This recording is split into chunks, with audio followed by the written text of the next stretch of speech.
I have never gotten a job which I have applied for. Hey, you are lucky. But I've never got, listen, I've never applied for a job which I got. So the ones you apply, they don't come. Yes. And then you get the ones that you don't apply. Correct. So what happened this time? Now, what happens to you when you are told you have a new job? You're supposed to do what? To celebrate, right? Yes. I didn't. Your heart sank. I was like, oh my God, what have I done? No way. That was my reaction. One friend of mine who said something to me. Said, Allan, you're saying this is not yours. So whose is it for? Whose job is it? Whose is it for? If not you, who will do it? And I didn't have an answer. I had to produce what I called a letter from the CEO. Yes. Every single week to tell people, hang in there. One of the things they came up with is convert one of the Dreamliners to a cargo aircraft.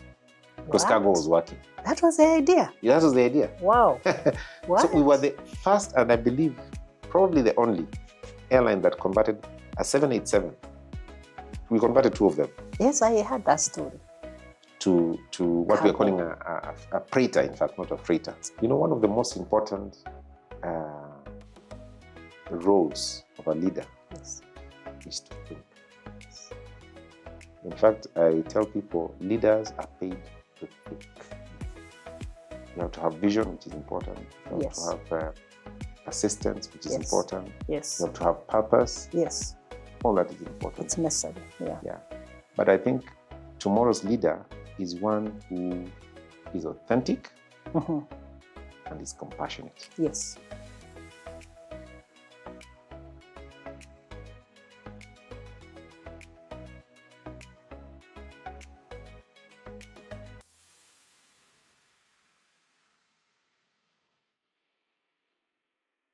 You are watching The Executive Table. With me is Mr. Allan Kilavuka, the Group CEO and Managing Director, Kenya Airways, the pride of Africa. And we continue with this very exciting conversation. So, I remember 2020 was the year of COVID. And it looks like that's when you made the major leap to Kenya Airways from Jambojet. Maybe you can explain to us why. Why the big jump in such an environment anyway? So let me do a spoiler. Yes. The spoiler alert is this, is I have never gotten a job which I have applied for. Hey, you are lucky. But I've never listen, I've never applied for a job which I got. So the ones you apply, they don't come. Yes. And then you get the ones that you don't apply. Correct. So what happened this time? So this time... And now, Jambo, I'm sure you, 2 years, you're just settling down, settling down, you know, and enjoying you're myself getting your way around. Yeah. And then suddenly... We're doing great things. I'm off. What happened? So, you know, I remember, in December, I got a call from the chairman of Kenya Airways. Yes. Said, yes. He was calling me from London. He said, I would like to interest you in an acting position, KQ, because our CEO is leaving. And he didn't know me, but he said, you've been recommended. Okay. In fact, by your chairman. Do you know? Oh, the chairman of Jambo? Yes. Okay, recommended you. Yeah, wow. So we would like you to act for a period of time as we do the recruitment. As the recruit for the position. Correct. Okay. I said, no, thank you. The timing, you're just settling down. And I said, listen, I think, you know, first we have so many things to do in Jambojet. Yes. This is a huge responsibility. I think you should get someone from elsewhere. Yes. So anyway, the chairman is a very, very persistent man, if you knew him. Yes. That's Mr. Michael Joseph? Yeah. Okay. He would never give up. Yes. So he said, no, you think about it. And he kept calling me after every 2 days. Every 2 days. So I consulted my board, my private board, whose chairman is my wife. What do you think? And, you know, we prayed about it. Yes. And after some period of time, I said, you know what? Maybe I should give it a shot. What is God telling you? Yeah, also because what we said is, first of all, it's acting position anyway. It's temporary. It's temporary. Yes. And they're asking for my help. So I need to support the group. Because as you know, Jambojet is a subsidiary. It's really supporting the transition as they look for somebody. Yes, and Jambojet is a subsidiary, so I want to support the group. Yes. So I told him, okay, I'll do it. For a period of how long? He said 4 months. Okay. Then you're like, that's fine. I said, okay, fine. Then I go it's back going to be tough, but let me give it a shot. Yes. So I was holding fort. Okay. But in everything that you do it with all your heart. Yes. And you get rewarded. Yes. So I was not doing it because, in fact, I didn't want the job, to be quite honest with you. Yes. But because I'd been given the responsibility, I took it very, very seriously. Yes. And you know, have you ever heard of this phrase that people say, get punished for doing a good job? So you do a good job, but you're given more responsibility. You're given more responsibility. So the more you do, the more is packed on for you. Yeah. So I did a pretty good job in that period of time. Yes. So towards the end of my probation, even towards the end. Now the 4 months. Yeah, even 3 months. It was not even 4 months. 3 months. 3 months. Yes. The chairman, they were interviewed at that time. They were interviewing someone. So they are looking different people, whatever. They had actually shortlisted. There were 4 or so people.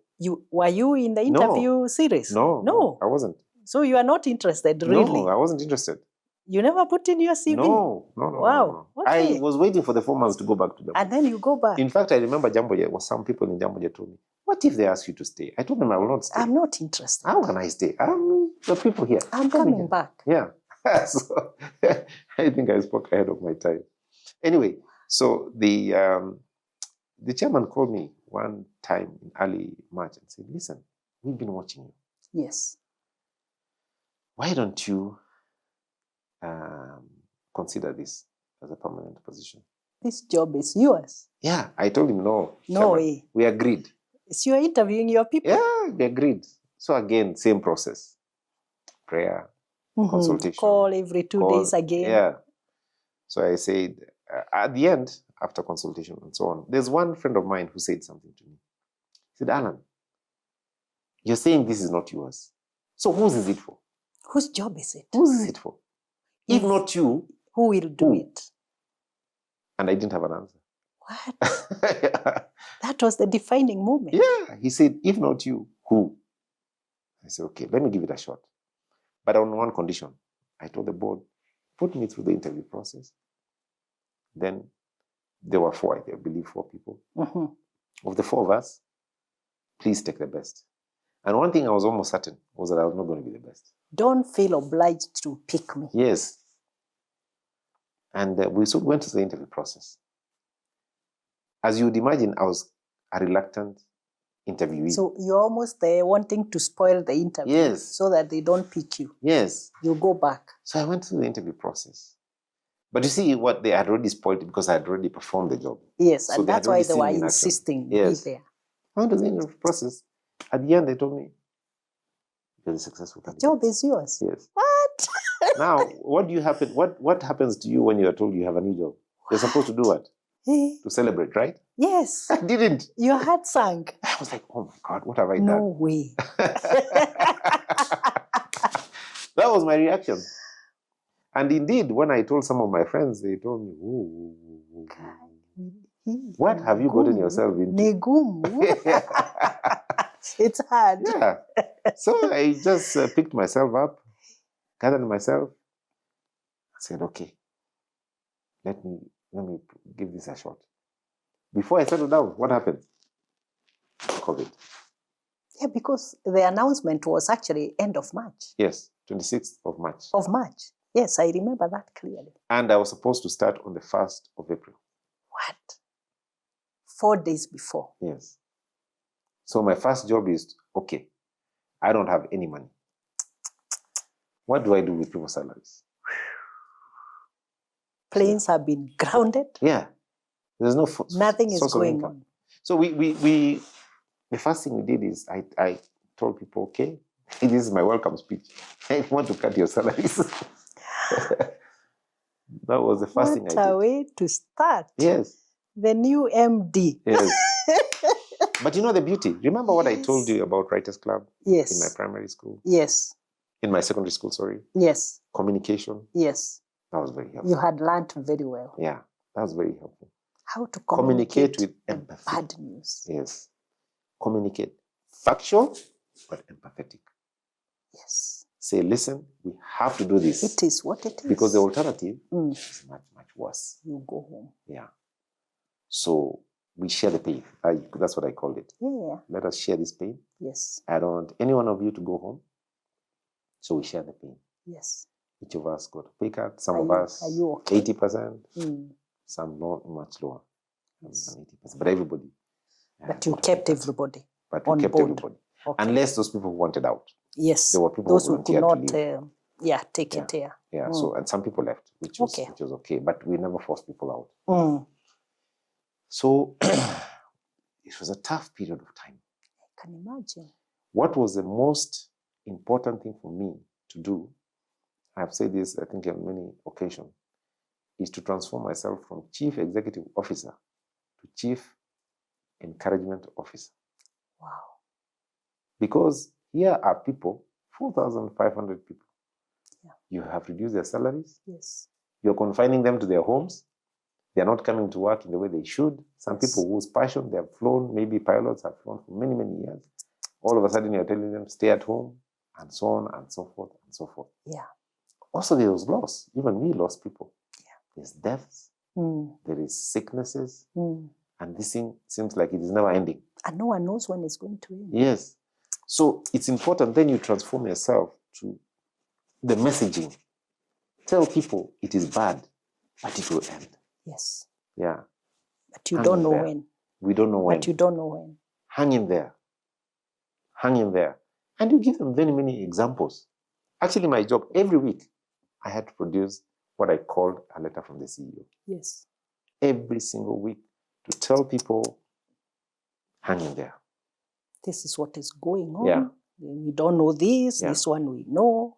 Correct. And this is what we should do this week. I even remember one of my letters was about the Spanish flu. Yes. Of 1918, I think. Yeah. I think it was 18 or thereabouts. 18 something. Early, yeah. Yeah. So about it. And in my reading, I was reading that it is estimated 5 million people died. Yes. But it went.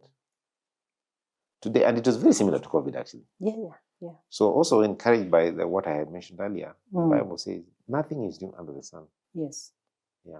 What shall be was there. It shall come to pass. Yeah. So, I mean, that was my job. Well, communication was important. So you've talked about communication because now there's that lesson on leading in great uncertainty and in a crisis, because at this time the business is in a crisis. Yes. For real. So what are the other few areas that you had to focus on as the leader at that time? Yeah. So the other one is conservation of cash. Cash conservation. Yeah. Not, so you stop there's bleeding. Yes. So you try and minimize the bleeding. Seal the leakages. Yeah. Because if there's too much bleeding, there's hemorrhage. Yes. And the business will die. Yes. So you have to minimize it. Yes. That's why we reduce salaries, for example. Okay. That's why we negotiate with lenders to defer payments. And the suppliers. And all that, you know, to do this. We ask other people to stop charging us and so on and so forth. So very important for you to have the strategy of cash conservation. Yes. Of course, also cost reduction. Yes. Slimming. Yeah. We were calling it shrinking. To grow. Then don't forget to tell the people that there's a future. Yes. Because when you're in a situation, you feel like you will never leave. Again, that's what we said when we were talking about the primary school issue. Yes. We're in a situation, you feel like you will never leave. It will always be like this. Yeah. Because that's how our minds, our minds, the way we have developed in our minds are survival. They tell the body, you need to survive. When you're hungry, you need to eat. Yes. When you're tired, you need to sleep. Yes. It's the emergency of things now. So because the way that's how our minds are built up is when you're in a crisis, your job is to make sure you live for that day. Yes. Which is important, of course. Yeah. That's why we talk about cash conservation and that. But also you need to live for tomorrow. A better day. A better day. A better day. And it is important for you. That's why the hope is important. To cast how is tomorrow likely to look like. It's uncertain, yes. Like you said, it's a VUCA environment. Yes. There's a lot of volatility, there's a lot of uncertainty, there's a lot of complexity. No one knows how long. Yeah. But how could tomorrow look like? Yes. So to do that, what do? Because necessity is the mother of invention, I tell my 4,500 brilliant heads, now I've opened up an ideation process. Since we're in this process, let us think, what are the things that we could do? In the environment. In this environment. Until things get better. Yeah. Wow. But because they're not now flying, they're not doing this, now they are thinking. Where you are thinking hard. Yeah, where they're thinking hard. One of the things they came up with is convert one of the Dreamliners to a cargo aircraft. Because cargo was working. That was the idea? Yeah, that was the idea. Wow. So we were the first, and I believe probably the only airline that converted a 787. We converted 2 of them. Yes, I heard that story. To what we're calling a freighter, in fact, not a freighter. And the job of that freighter was to move vegetables, was to move PEPs, equipment from China. We would go to China, bring these masks and all these things. Yes. And so on and so forth. Wow. So that was one idea. And you're earning some cash. Yes, we're earning. Instead of staying idle. Yes, to keep the balance. Yes. Of course, they also came up with another good idea. In fact, we came up with a hub, an innovation hub. They came up with a good idea to start up another business, a drone business, which actually today is operating. Drone? Yeah. You do that? Yes. Okay. And there were many other things that they came up with. Wow. I remember in that period of time, we had 600 ideas that were floated. Wow. Another one was we were now extracting diesel from waste plastic. Yes. Yeah. Yes. Which we are doing even now. Yes. So there were many ideas that came up. So you now ask people, we need to live for tomorrow. What do we do? So they came up with these kind of ideas. They also when this thing is over, how will we look like? How will we be different? And what would we do on day one? On day one. The priorities for the next phase. For restart. Okay. So all those things that are the ones now you start to work on. And it's very important for you to take care of you. Because you are taking care of 4,500 people. Everybody else who takes care of you. You need to take care of you. So in the process of doing this, you also get discouraged. Yes. And we had some sessions, I remember, with similar other CEOs. And we talk about the struggles we were having, the challenges we're having, and how each one of us is dealing with them. And encouraging each other in the process. So you are saying that you need to have that circle where you encourage each other. Correct. And you share ideas. Yes. And also learn, different perspectives and all that. I think the thing about a crisis is everybody else thinks that the leader has all the answers. Yes. Yeah, but sometimes you don't have the answers. Actually, most times you don't have the answers. Actually, you are right. Yeah, most times you don't have the answers. You don't have the answers. There's no one was created like that. Yes. To have all the answers. Yes. Because then you are God. Yes. And I don't think any one of us is God. We are not. Yeah. Yes. But the important thing is to identify in other people. I can extract the answers from these people here. So and so and so and so. They have the answers. Yes. They just need I just need to ask. Yeah. Yeah. Probing and encouragement. Yes. Tell me. And they will tell you. Wow. Yeah. Wow. Let me ask you, so at that time, how did you handle the customers? Because you've handled the internal stakeholders. I'm telling you. How was that? That was really, really tough. Okay, so first, the initial stages, people were not flying. So there were no customers, right, initially. and there were no questions to be answered. Yeah. But the questions that came about were on refunds. Because remember, we stopped flying on people had booked flights already. Yes.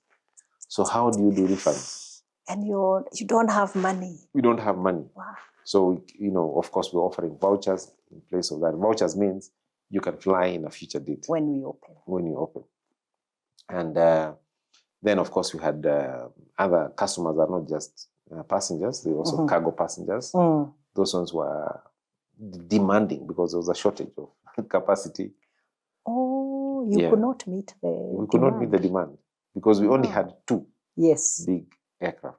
And we had the smaller ones as well. Yes. And the demand was huge. Yes. Those airlines, by the way, that's maybe another lesson. Those airlines that had future-proofed their living, those ones who had invested in cargo, really had a good time. They made a lot of money. Wow, because the demand was very high. Yes, like Yes. I remember Korean Air. Yes. Made a lot of money. Wow, from cargo. They made more money during COVID. Yes. Than not in COVID. Yes. Because their cargo business is quite big. Yes. Wow. So it also taught us another lesson, although we had started, but now it added more impetus. Mm-hmm.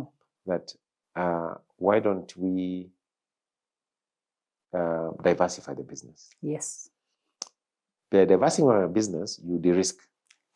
You don't have a concentration risk in one type of business. Like we had, 90% of our business is passenger business. Yes. So it means if the passenger business is not working, yes, what happens? 90% of your revenue? Yeah, it's gone. It's gone. So, but if you diversify so that they complement each other. Probably reduce that to what, 50 or 40 it to 50, or whatever. Then that's good. better. Yeah. Yeah.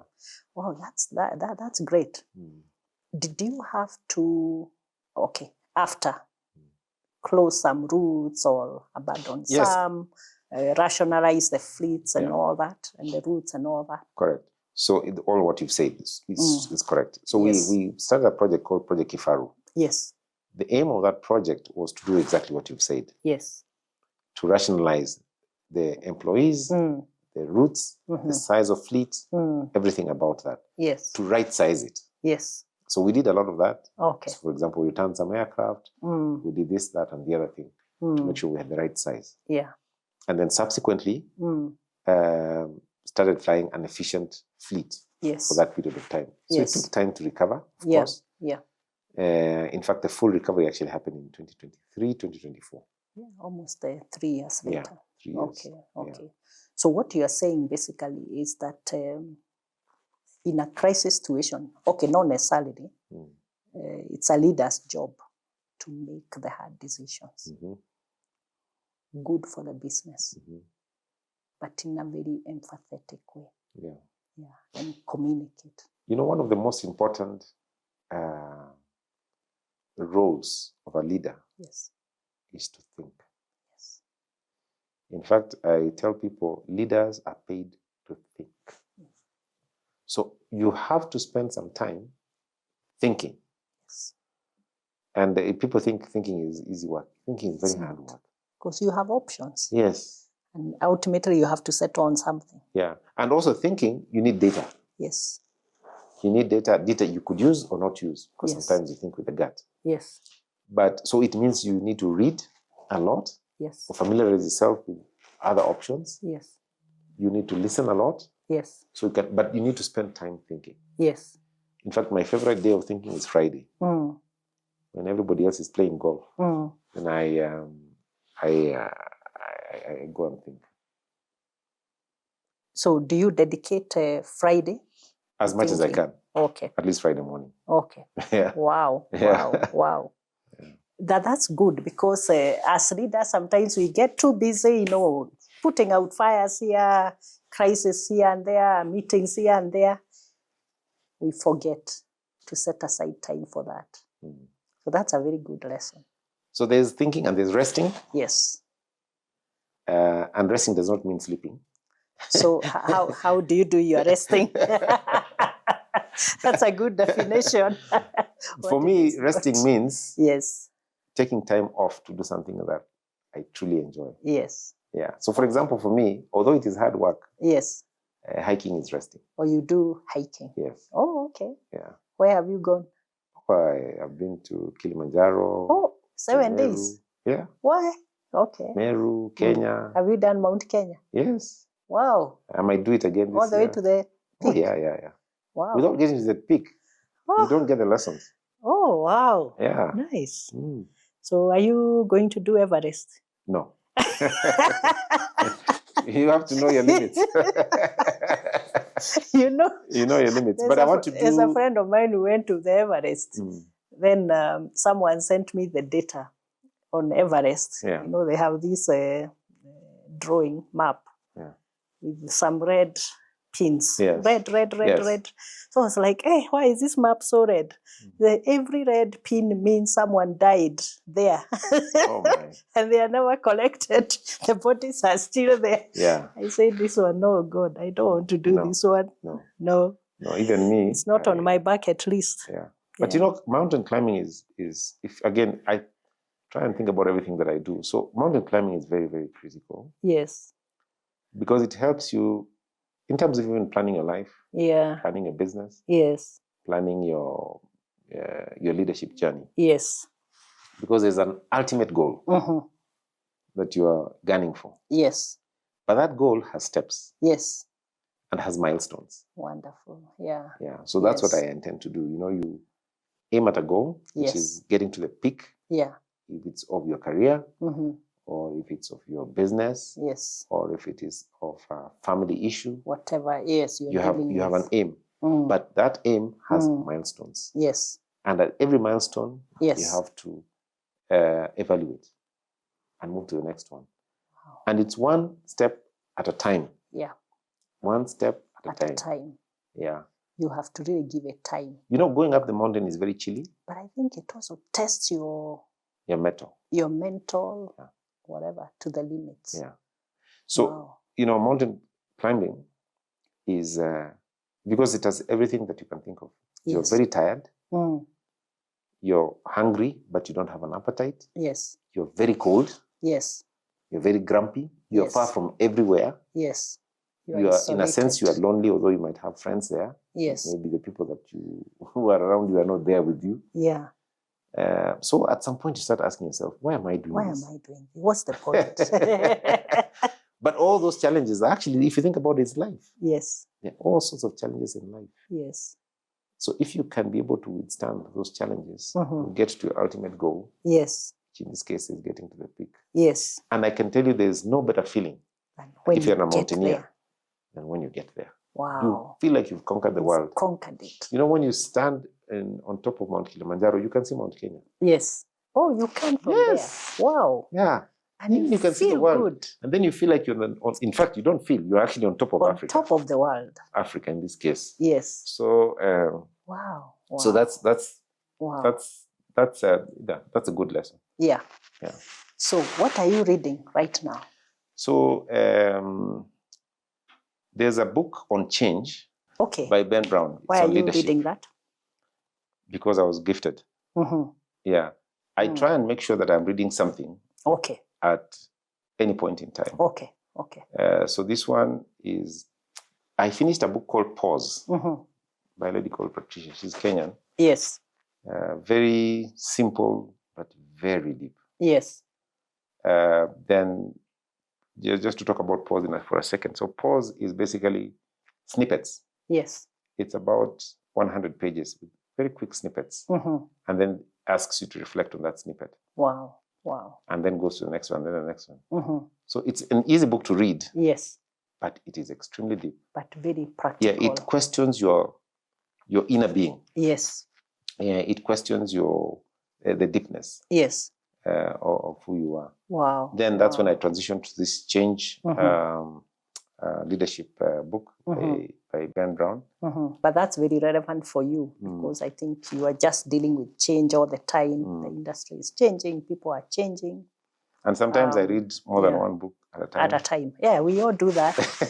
You start this one. Like The Village Girl. Yeah, The Village Girl. If you haven't read, you need to read it. Yeah, I have it. I'm doing book 2 now, so you'll be overtaken if you don't read The Village Girl. I'll read it. And it's also an easy book to read. So it is, just 100 pages. Yeah. Well, that's great. Yeah, so give us your parting shot now. Yeah. So I think for me is important thing about today's leadership is apart from these cliches that people talk about in terms of leadership, you have to have vision, which is important. You have to have persistence, which is important. Yes. You have to have purpose. Yes. All that is important. It's necessary. Yeah. But I think tomorrow's leader is one who is authentic and is compassionate. Yes. And someone was explaining to me the difference between empathy and compassion. Yes. And what we need to do is to distinguish between the two. If you have empathy, it means that you have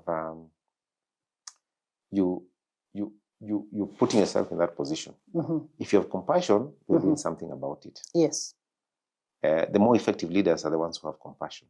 So they empathize, but then they go the next level of action. So I'll give you an example. Yeah. So if someone is not performing their job, yes, if you're empathetic, you'll probably not do anything about it. Yes. You'll feel they're not doing well. Well, what can we do about it? What can we do? Let's just keep them somewhere in a corner. Or transfer them to another department. Yeah, that's empathy. Yes. Compassion is you reach out to this person and tell them you're struggling. We'll give you a last opportunity. If not, we'll have to transition you out for the benefit of the organization and for your own benefit. Yes. Because we don't do people favors by keeping them in the organization. Yeah, and they are not performing. They are frustrated. You are not doing them a favor. So that's a difference. Yes. An example of the difference between a compassionate leader and an empathetic leader. Yeah. So tomorrow's leader needs to be compassionate. Yes. Okay. And I guess that's also one of the rules for becoming the emotionally intelligent leader. Correct. I think that's a big component of it. Yeah. Exactly. Okay, that's great. Good. So thank you so much. We really appreciate your time. Thank you for having me. You've given us quite a great share. Thank you. We are looking forward to having another conversation. I'm sure not? The viewers will complain it was too short. They are used to the long interviews. Yeah, but we really appreciate the nuggets of wisdom, the lessons shared. I'm sure our viewers will really appreciate them. And I know they are leaving them from the comments I'm getting. Thank you. So, asante sana. And I wish you well. Thank you. Yeah, we are still traveling with the pride of Africa. Thank you. And Thank you. Yeah, and thanks for this serious improvement in the service. That one I can say as a customer. Thank you. Yeah. Thank you for having me. Notable. Yeah. Thank you. You're most welcome. You are watching The Executive Table with me, Mary Wamai. We have had a very exciting conversation with Mr. Allan Kilavuka, the Group Managing Director and CEO of Kenya Airways, the pride of Africa. So thanks for watching, and we look forward to more episodes. Thank you.